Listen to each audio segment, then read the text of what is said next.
수출이 난리예요. 갑작스럽게 말입니다. 진짜 갑자기 난리예요.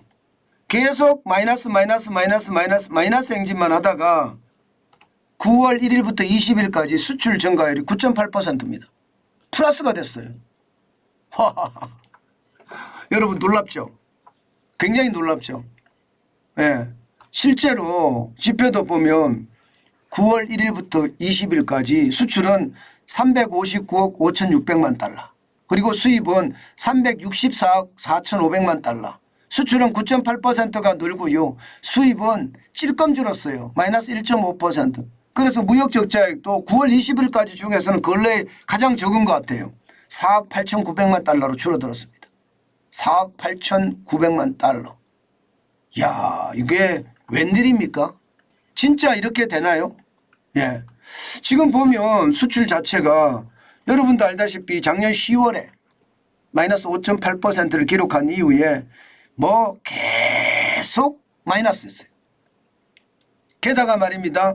지금 작년 9월에 보면 플러스 2.3%니까 기저효과가 있긴 합니다만은 그렇게 크지는 않잖아요. 그런 상태에서 9월 1일부터 20일까지 9.8%가 올라갔다는 것은 이게 경기 회복의 신호탄이 아닌가 이렇게 충분히 해석할 수 있습니다. 그죠? 네. 실제로도 그렇습니다. 그렇게 해석할 수 있는 여지가 굉장히 많다. 이렇게 생각할 수 있는 겁니다. 실제로도 말입니다, 여러분. 예. 품목별로도 보면 뭔가 분위기가 확 쇄신된 분위기예요. 그죠? 이게 빨간색이 상승이고 파란색이 하락인데 이게 보면 품목별로 이게 1번부터 7번까지가 있잖아요. 1번부터 7번까지 이게 수출액 수준입니다. 반도체도 마이너스 14.1%밖에 안 돼요. 확 줄었어요. 자동차는 더 늘어났습니다. 49.1%까지. 석유 제품은 11.4%가 줄어들었고요. 철강이 25.3%. 아이고야. 예, 철강이 잘 된다는 것은 경기가 좋아진다는 의미거든요. 무선통신도 3.8%고요. 선박은 73.9% 늘었습니다. 가전도 36%가 늘었고요. 반면에 수입은 많이 줄었어요. 많이 줄었어요. 원유는 약간 늘어나고는 있으나 반도체도 7%로 주는데 이게 더 많이 줄었는데 덜 줄었어요.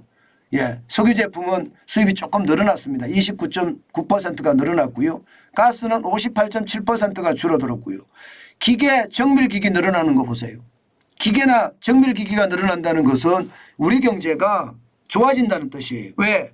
공장에서 기계를 설치한다는 뜻이거든요. 공장에 왜 기계를 설치할까요? 공장 돌리기 위해서잖아요. 공장이 돌아간다는 것은 경기가 좋아진다 이렇게 이야기할 수 있는 것 아니겠습니까?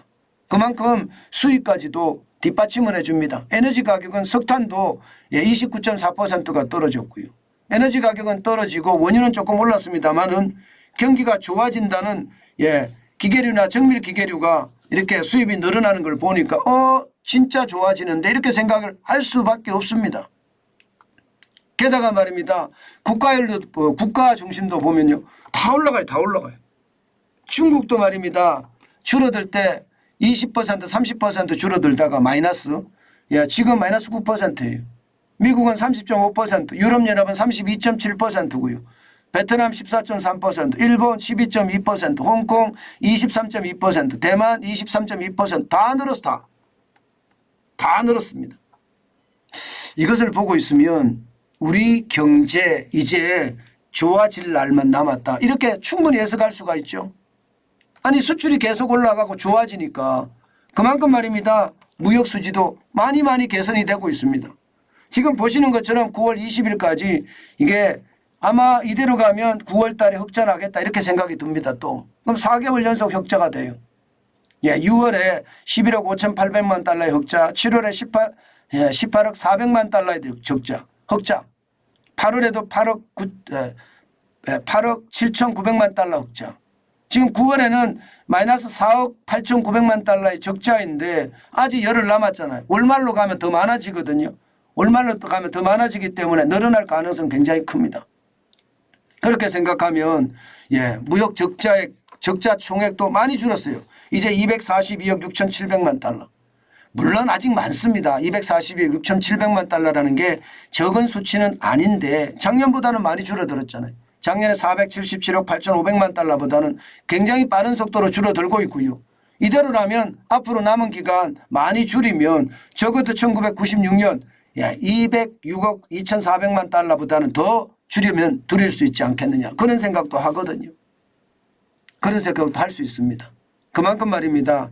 IMF 외환위기나 글로벌 금융위기 때보다 올해도 어렵다 이렇게 이야기는 하지만 전체적으로는 계속 개선이 되는 모양새다 이렇게 이야기할 수가 있습니다.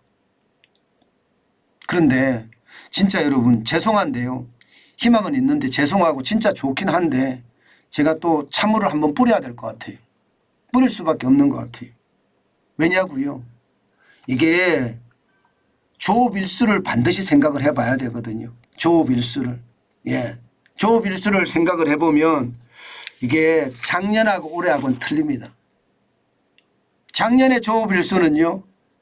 추석이 앞에 있었어요. 앞에 추석이 아마 9월 8일에서 9월 12일까지인가 아마 그랬을 겁니다. 예. 9월 8일에서 9월 12일까지인가 9월 9일인가요? 예, 아마 그랬을 거예요. 그죠? 그러니까 앞에 있었으니까 지금 올해 추석은 뒤에 있잖아요. 조업 일수가 늘어난 거예요. 조업 일수가. 적어도 말입니다. 9월 9일, 10일, 11일, 12일 4일이었잖아요. 4일. 4일이 되니까 아무래도 조업 일수가 작년 대비 올해가 조업 일수 지금 현재까지 9월 1일부터 20일까지를 보면 2.5일이 많습니다.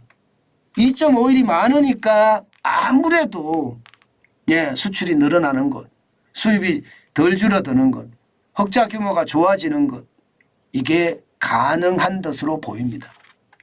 다시 말해서 착시일 가능성도 있다는 거죠. 착시일 가능성도. 물론 수출이 조금 좋아지고 있는 것은 분명합니다. 그렇지만 조업 일수가 완전히 차이가 나는 것 그것도 반드시 생각을 해봐야 되고요. 또한 말입니다. 앞으로 이게 대중 수출의 문제가 어떻게 될지도 한번 들여다봐야 됩니다. 게다가 이제 추석 연휴가 작년보다 더 깁니다. 작년엔 4일이었지만 올해는요 6일이에요. 6일. 사실상 일주일입니다. 일주일. 그러면 그만큼 말입니다. 경제에도 활력이 더 많이 되는 거라고 이야기하지만 글쎄요. 저는 그렇게 생각해요. 글쎄요. 왜 제가 그렇게 생각하나 하면요. 지금 우리나라 사람들 어느 누구나 할 것 없이요. 답답함을 토로하고 있어요. 이게 많이 쉬면 해외로 나갑니다. 해외로. 국내로 가는 것보다. 국내로 가보면 전부 바가지 요금이라고 이야기가 자꾸 나오니까 에이 이참에 해외 한번 다녀오지 이렇게 된단 말입니다. 그러면 사실상 우리에게는 크게 도움이 안 되거든요. 휴일이 되면 특히 자영업자, 골목상권, 소상공인 여기 박살나거든요. 반면에 중국 관광객들이 많이 오고 동남아 관광객들이 많이 와서 이 관광상권은 좋아진다고 이야기합니다. 그렇지만 사실 경제의 뿌리는 소상공인 자영업자인데 골목상권에 있는 사람들인데 여기가 지금 무너질까 저는 그런 게 두렵습니다. 그래서 지금 당장 경기가 좋아진다는 어떤 모양새는 나오지만 아직은 우리가 반드시 경계를 해야 된다. 이것을 진짜 경기가 좋아져 그러면서 경기 좋아지니까 이제 돈 좀 쏘고 살아야 되겠네 그렇게 생각하기보다는요. 좀 더 시간을 두고 지켜보자. 실제로 수출이 이렇게 플러스가 되는 날이 올 거예요. 윤석열 정부가 과감하게 경제의 구조개혁을 단행을 할 때 실제 노동개혁 당연히 이루어져야 된다고 생각하거든요. 저는. 그리고 기업의 규제개혁 이것도 반드시 이루어져야 된다고 생각하거든요. 그런 개혁이 이루어지면 아마 좋아질 거라고는 생각하지만 아직은 그 때가 좀 더 기다려야 되는 것 아닌가 저는 그런 생각은 해봅니다. 지표가 좋다는 거 모처럼 보니까 아침에 기분 좋죠. 저도 기분 좋더라고요. 그런데 조업일수가 작년보다가 2.5일이 많아서 그럴 수도 있다. 아마 그럴 겁니다. 그렇기 때문에 아직 너무 갑작스럽게 우리 경기가 좋아진다. 그렇게까지는 안 가는 게 좋지 않을까 저는 그렇게 생각합니다.